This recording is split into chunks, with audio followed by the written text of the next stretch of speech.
अपराधी सद भूलते तुम बख्शन हारे, मान करूँ तुद उपरे मेरे प्रीतम प्यारे। गुरबाणी का फरमान है।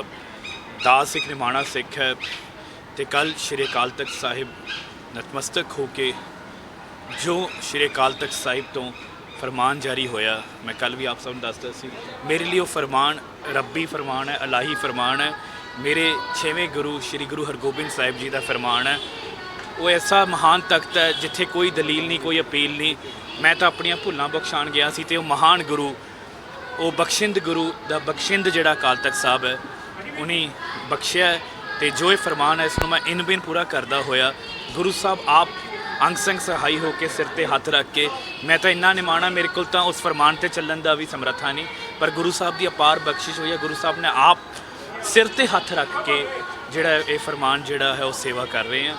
कल 9वें पातशाह श्री गुरु तेग बहादुर साहिब जी के जन्म स्थान गुरुद्वारा गुरु के महल श्री अमृतसर साहिब विखे, उस तो बाद गुरुद्वारा भाई वल्ला जी विखे, उस तो बाद गुरुद्वारा भाई बाबा बकाला जी विखे, तो अज 9वें पातशाह श्री गुरु तेग बहादुर साहिब जी के शहीदी स्थान भाई मती दास जी, भाई सती दास जी, भाई दयाला जी के शहीदी स्थान चांदनी चौंक दिल्ली गुरुद्वारा सीसगंज साहब विखे नतमस्तक होकर जिवें अकाल तख्त साहब का हुक्म से कर रहे हैं। 9वें पातशाह की अपार बख्शिश हुई है। श्लोक महला 9वां के पाठ करके तो कुछ समा इत्थे जोड़े घर सेवा करके गुरु साहब की तो अरदास बेनती की है कि जो भुलां हुई गुरु साहब तुसीं बख्शन हारो, असी गलतियां दे पुतले हाँ, तुसीं सदा ही बख्शन हारो। गुरु साहब बख्शो जो कुछ भी हाँ, आप इस दर तो बनिया हाँ, श्री अकाल तख्त साहब 6वें पातशाह की किरपा नाल हाँ, तो गुरु साहब किरपा करनगे।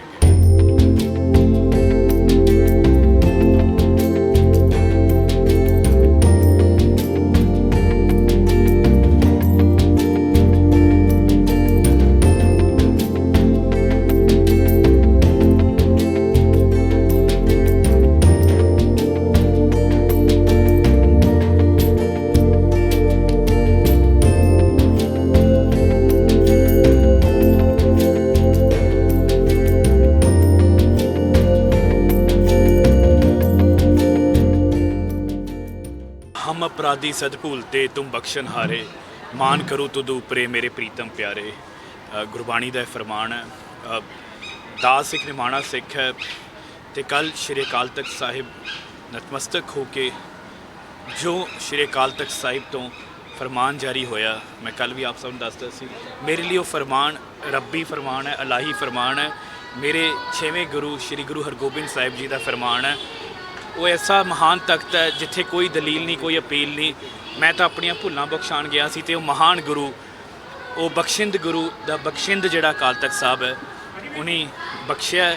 तो जो ये फरमान है इसनूं मैं इन बिन पूरा करदा होया गुरु साहब आप अंग संग सहाई होकर सिर ते हथ रख के, मैं तो इन्ना निमाणा, मेरे को तो उस फरमान ते चलण दा भी समर्था नहीं, पर गुरु साहब की अपार बख्शिश हुई है। गुरु साहब ने आप सिर ते हथ रख के जिहड़ा ये फरमान जिहड़ा है वो सेवा कर रहे हैं।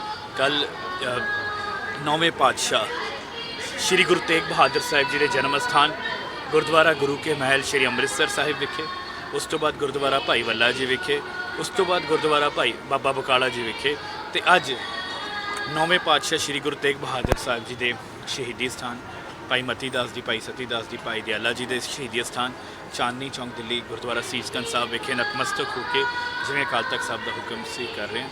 9वें पातशाह की अपार बख्शिश हुई है। श्लोक महला 9वां के पाठ करके तो कुछ समा इत्थे जोड़े घर सेवा करके गुरु साहब की तो अरदास बेनती की है कि जो भुलां हुई गुरु साहब तुसीं बख्शन हारो, असी